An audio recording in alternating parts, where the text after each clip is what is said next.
Halo para pemirsa setia Fibis News, kembali bersama saya Ika Akbarwati dalam program Fibis Fokus. Kali ini saya bersama rekan saya, Pestaria Siregar, akan membahas mengenai prospek investasi di sektor properti, baik di sektor real maupun di bursa saham. Untuk kali ini kita akan langsung melihat bagaimana prospek investasi sektor properti dari sektor real. Silahkan Mbak Pesta. Sektor properti di Indonesia saat ini terjadi pertumbuhan yang sangat signifikan, baik dari sisi permintaan maupun kenaikan harga dan sewa. Hal ini terlihat pada sektor perkantoran, kondominium, apartemen, residensial, dan juga sektor kawasan industri lainnya. Faktor pendukungnya adalah kondisi perekonomian di Indonesia yang terjadi saat ini yang terus membaik. Hal ini membuat konsumsi domestik dan kelas menengah semakin meningkat. Selain itu juga banyaknya investasi yang masuk ke Indonesia pada akhir-akhir ini. Hal ini membuktikan bahwa Indonesia merupakan pasar yang menarik untuk investor dapat berinvestasi di bidang properti. Akibatnya tingkat permintaan perkantoran pun naik secara signifikan. Namun kenaikan permintaan tersebut belum mampu diimbangi oleh karena pasokan dari setiap permintaan yang ada. Karena pengembang masih memilih lebih baik untuk mengembangkan proyek properti residensial dan juga retail. Pasokan yang terbatas tersebut menyebabkan tarif sewa ruang perkantoran terjadi peningkatan. Kenaikan ruang kantor grade A pada kawasan pusat bisnis CPD mengalami kenaikan sekitar 8% pada kuartal kedua tahun 2012. Kenaikan terjadi paling tinggi dibandingkan grade B dan C yang mengalami kenaikan sekitar 5%. Penyebabnya adalah permintaan paling tinggi terjadi di ruang perkantoran grade A. Namun karena suplainya terbatas, akhirnya persaingan menjadi ketat dan tarif sewanya meningkat semakin tinggi. Dari sisi penyerapan ruang perkantoran di CBD juga mengalami peningkatan sebesar 15%. Penyerapan ruang kantor di CBD mengalami kenaikan 75.000 meter persegi pada kuartal pertama, naik menjadi 86.000 meter persegi pada kuartal kedua. Sedangkan untuk ruang kantor di luar CBD mengalami kenaikan penyerapan yang signifikan, yaitu sebesar 46.950 meter persegi pada kuartal pertama dan naik menjadi 57.750 meter persegi pada kuartal kedua tahun 2012. Kenaikan terjadi sekitar 23%. Hal ini menunjukkan bahwa permintaan di luar CBD juga naik. Ini terjadi peningkatan yang sangat tinggi sejalan dengan investasi baru dan realokasi ruang kantor dari berbagai perusahaan domestik maupun internasional yang turut meningkatkan peluang bisnis dari segmen perkantoran tersebut. Pada kuartal kedua tahun 2012, tingkat hunian ruang pada kantor grade A mencapai sekitar 98,1%, sedangkan pada grade B dan C masing-masing sebesar 86,3% dan 82,4%. Peningkatan properti juga terjadi pada sektor kondominium. Kondominium di Indonesia menjadi produk properti termahal nomor 2 di dunia. Hal ini terjadi karena adanya keterbatasan lahan. Selain itu juga karena tingkat suku bunga yang rendah pada perbankan. Hal ini menambah pasokan kumulatif kondominium menjadi 93.846 unit atau kenaikan yang terjadi 4,5% lebih tinggi dibandingkan kuartal sebelumnya. Hal ini didukung dengan adanya fasilitas unggul yang dimiliki, membuat kondominium semakin dilirik dan peminatnya semakin banyak. Pada akhir kuartal lalu, total kondominium yang ada dari 102 proyek yang bersaing di pasar kondominium, tidak termasuk proyek Rusunami dengan total keseluruhan 47.378 unit. Sampai saat ini, proyek tersebut berasal dari 13 proyek yang ada pada kuartal kedua tahun 2012 mencapai 6.229 unit yang terdiri dari proyek menengah ke bawah sampai ke atas. Rencana pembangunan ini merupakan bagian dari mega proyek multiguna. Kenaikan harga kondominium terbesar terjadi pada kelas atas.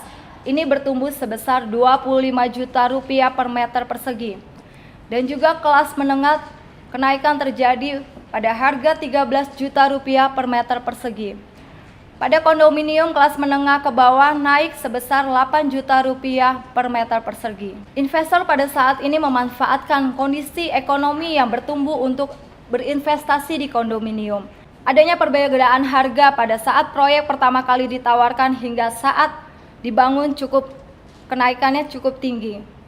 Keuntungan yang didapat bisa mencapai 80% selama 2 tahun terakhir ini, dan itu sampai pada proses pembangunan. Kebanyakan mereka memberi dengan kredit yang bisa untung sekitar 20-25%. Harga jual kondominium di wilayah CPD pada akhir Juni 2012 mencapai 23.106.618.000 per meter persegi. Kenaikan yang terjadi sekitar 12%. Demikian penjelasan properti dari sektor real, dan kita akan mendengarkan penjelasan dari saham properti. Mungkin Mbak Ika bisa menjelaskan untuk saham propertinya. Terjadinya kenaikan saham-saham terutama di sektor properti. Tentunya hal ini tidak lepas dari kondisi makroekonomi Indonesia yang memang membaik. Pertumbuhan ekonomi pada tahun 2012 ini diperkirakan akan mencapai 6,5%, sementara untuk di tahun 2013 mendatang diproyeksikan oleh IMF mencapai 6,6%. Di samping itu juga kebutuhan rumah mengalami peningkatan sebesar 12% dibandingkan dengan tahun 2011 yang lalu.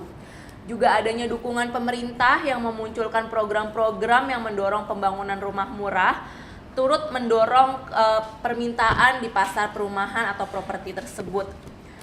Lalu juga ada pertumbuhan dari kelas menengah yang akan juga ikut mendorong kenaikan permintaan di sektor properti.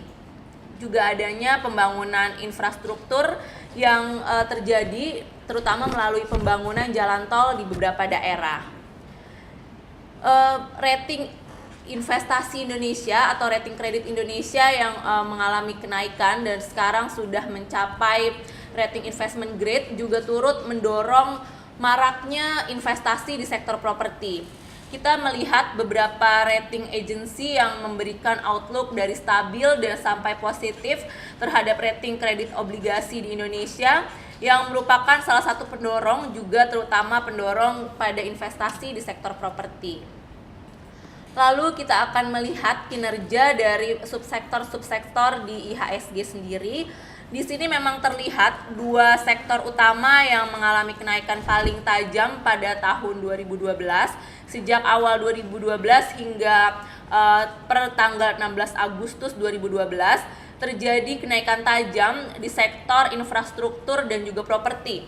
Saham-saham di sektor infrastruktur mengalami kenaikan sebesar 24,93%, sementara properti mengalami kenaikan sebesar 24,45%. Kenaikan dari kedua subsektor di IHSG ini jauh lebih besar, hampir 3 kali lipat lebih besar dibandingkan performa IHSG yang sepanjang tahun 2012 tercatat hanya mengalami kenaikan sebesar 8,84%. Kita juga melihat performa dari saham-saham di sektor properti yang tampak mengalami kenaikan yang cukup signifikan. Tercatat bahwa saham LPKR atau Lipo Karawaci mengalami kenaikan paling tajam di antara sektor properti yang naik sepanjang tahun 2012 mencapai 37,88%. Sementara itu Sumarekon mengalami kenaikan sebesar 27,42%. Ciputra naik sebesar 10,91%, BSD atau Bumi Serpong Damai mengalami kenaikan 9,18%, dan Alam Sutra Realty mengalami kenaikan sebesar 5,43%. Adapun saham-saham yang mengalami penurunan adalah Agung Podomoro Land atau APLN turun sebesar 8,57%, dan PT Sentul City Tbk atau BKSL mengalami penurunan tajam sebesar 21,15%. Demikianlah para pemirsa setia Fibis News pemaparan kami mengenai prospek investasi pada sektor properti baik secara real maupun di bursa saham. Sampai jumpa pada Fibis Fokus berikutnya. Happy trading, semoga bermanfaat dan salam Fibis.